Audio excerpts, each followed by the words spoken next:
Greetings. Elder Blacklight, your motivator. We're going to get deep. All I want you to do is pay attention and follow the paper trail. We're going to show you why and who the real killers behind the scene, the hidden hand,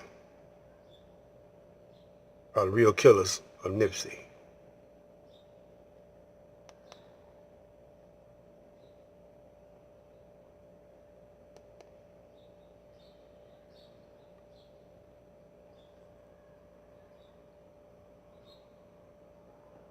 Yes, I have. May I recommend, have you read this book? If not, read it. It is The Creature from Jekyll Island. It is a fascinating book on the Fed. The author is one of our guests tonight. We're going to start at the beginning. We're going to talk a little bit about what they're doing now, but I want you to know we're just going to start at the beginning, and really we're going to give the history of the Fed as told by the Fed. The happy tale on their own website.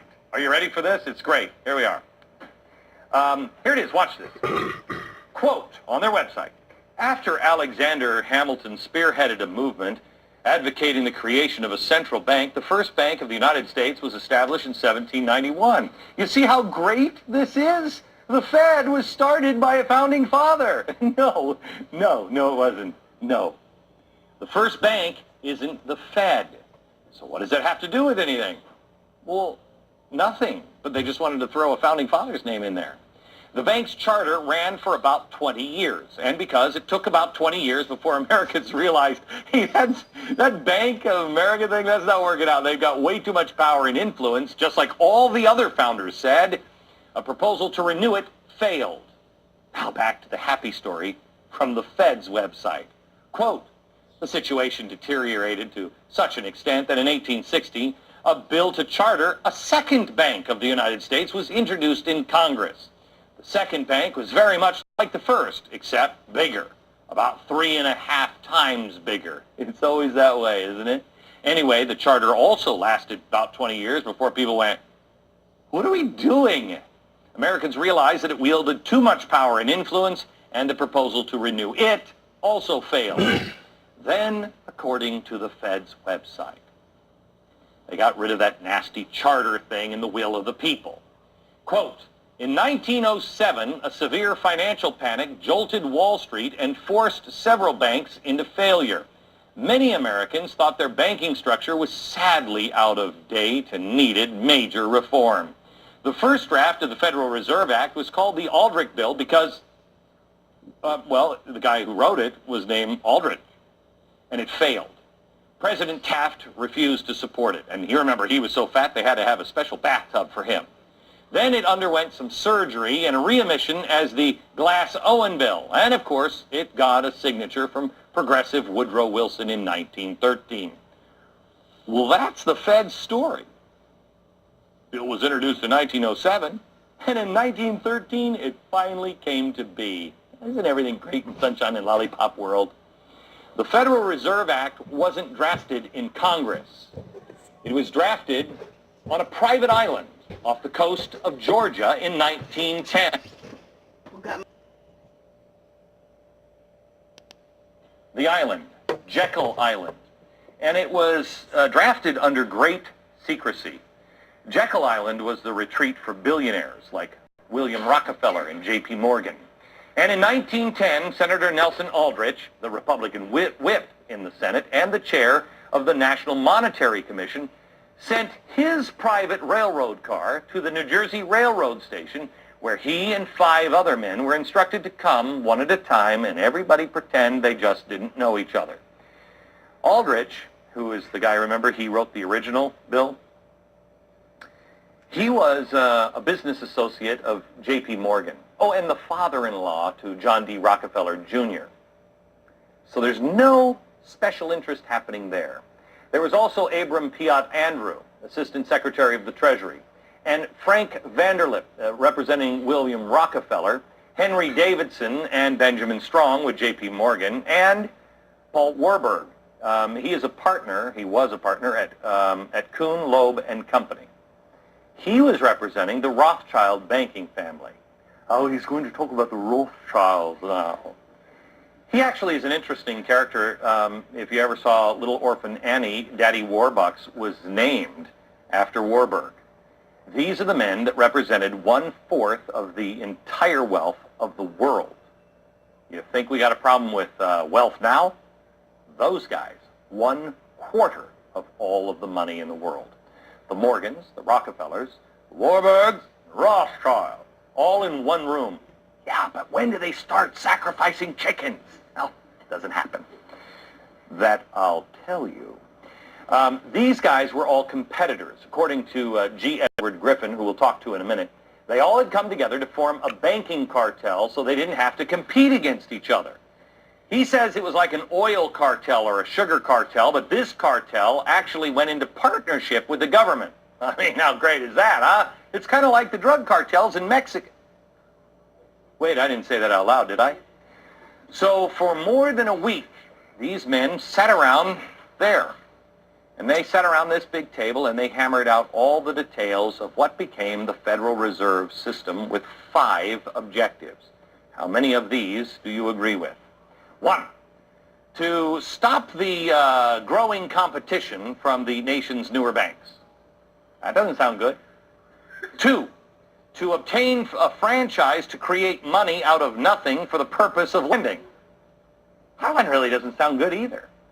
3, to get control of the reserves of all of the banks so the reckless ones wouldn't be exposed to currency drains or bank runs. Oh, that's the charity part. Golly gee, beef. Thank you so much. Then, to shift the losses from the bank owners to the taxpayers. It just gets better and better for you and me, doesn't it? No. Again, the answer is no. And then finally, to convince Congress that the purpose was to protect the public. Well, they started the Federal Reserve with no money, just a checkbook. The government could go to the Fed and obtain instant money without having to consult the taxpayer. What a country! Money created out of nothing and then given to the government. It's loaned by the banks to you and me, and then we pay interest on it, and it goes to them. Interest on nothing. Again, the Fed is nothing more than a cartel like OPEC, except it's a money cartel.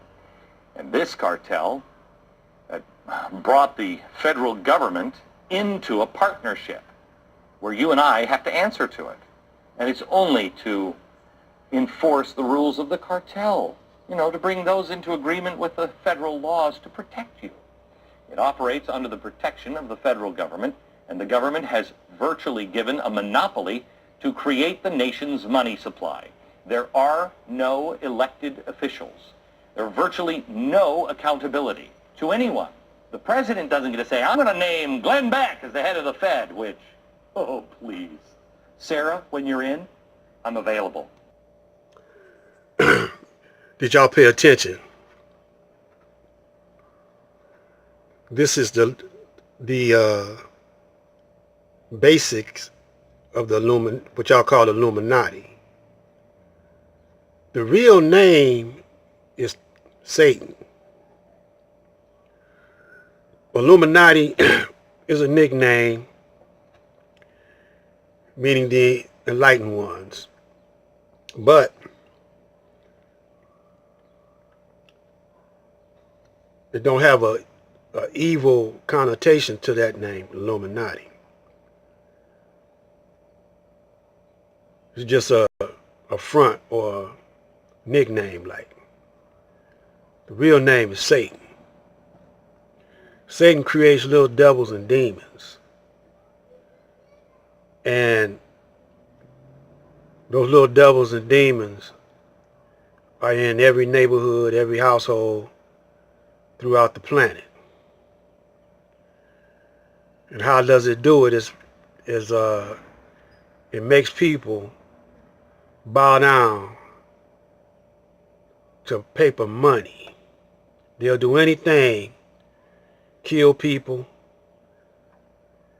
do anything for that funky dollar bill because they think they really need that dollar bill. But the Illuminati ain't the real beginning. The real beginning started when Columbus came over here. He was the beginning of Satan's paradise.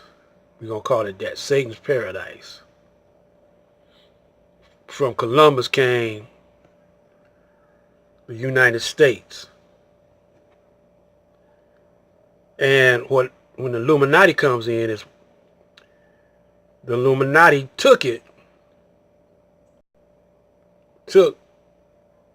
this United States,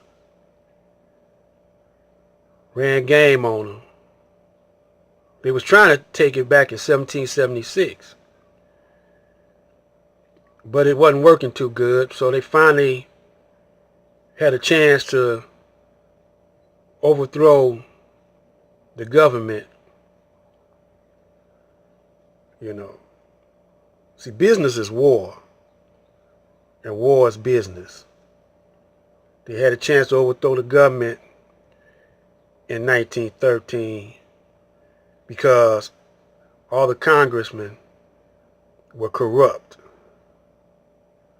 and they wanted in on the money deal. See, that's what they're fighting for now. They're fighting to see which one of the politicians are going to be the flunky for Satan. Stay tuned. This is to be continued. Black Light.